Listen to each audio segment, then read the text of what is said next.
Bima Pub, urahisi wa maisha. Madhumuni makuu ya kampeni ya msaada wa kisheria wa Mama Samia Suluhu Hassan, kama ambavyo nilisema kidogo hapo awali, kwanza ni kuongeza uelewa wa masuala ya kisheria na haki za binadamu.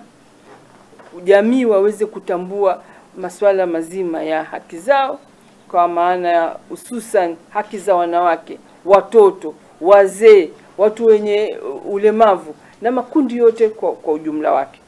Lakini pili ni kuimarisha huduma ya ushauri wa kisheria kwa waathirika wa ukatili na wa kijinsia, na hasa ambao wengi ni watoto, lakini hata na wakina mama, hata wakina baba.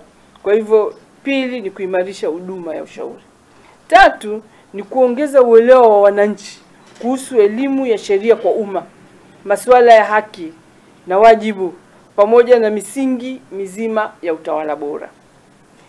Swala lingine la nne, faida ya kambi hizi ni kutoa elimu ya usimamizi wa mirathi na masuala mazima ya urithi wa sheria ya ardhi, haki ya kumiliki mali, na tano ni utatuzi wa migogoro kwa njia ya mbadala, hususan kwa viongozi wa serikali za mitaa, watendaji wa kata, vijiji, wajumbe wa mabaraza ya ardhi, kwa kushirikiana kwa pamoja na wazee maarufu, machifu, viongozi wa dini na serikali.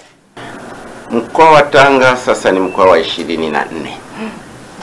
Tumepitia mikoa 23. Hivi tunavyoongea kampeni ipo mkoani Arusha, inaendelea na utekelezaji. Katika maeneo mengi tuliyokumbana na tuliyofikia, changamoto kubwa zilizojitokeza ni changamoto za ardhi.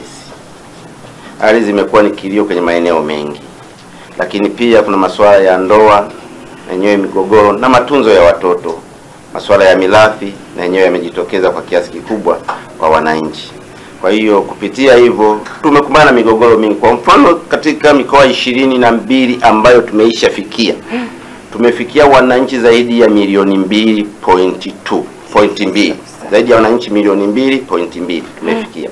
Lakini pia tumekumbana na migogoro zaidi ya 20,000 ambayo tumekumbana nayo. Kati ya migogoro hiyo, migogoro zaidi ya 4,000 imetatuliwa na kuisha kabisa. Na tumekumbana na migogoro mingine ambayo ni zaidi, migogoro imedumu zaidi ya miaka 10, 20, lakini kupitia kampeni hii unakuta mgogoro unaisha ndani ya siku moja, siku mbili mgogoro umeisha. Kwa hiyo ni rai yetu kuomba wananchi wasikae na migogoro hiyo. Ndio muda mwafaka huu wa kufika kuleta changamoto zao na kuwasaidia. Migogoro ambayo yenye mazingira kimahakama, tunaendelea kuwashauri wananchi wapeleke katika mahakama. Vikindu New Village wanawaletea viwanja Kigamboni, Dar es Salaam. Kiwanja chenye futi 40 kwa 50 chenye square mita 200 kwa shilingi za Kitanzania milioni 2.3 tu. Na tena unaweza kulipia kwa awamu. Viwanja vipo Rugwadu Magengeni. Fika kituo cha daladala Mwembe Mtengo na safari itaanzia hapo kuelekea site. Huduma zote za kijamii zinapatikana kama vile maji, shule, umeme na hospitali. Vyote vinapatikana. Kwa mawasiliano zaidi, wasiliana nasi kwa simu namba 0760042571 au 0714586642. Instagram wanapatikana @vikindo_new_village 001. Ukiwaza kiwanja, waza Vikindu New Village. Kiboko kabisa.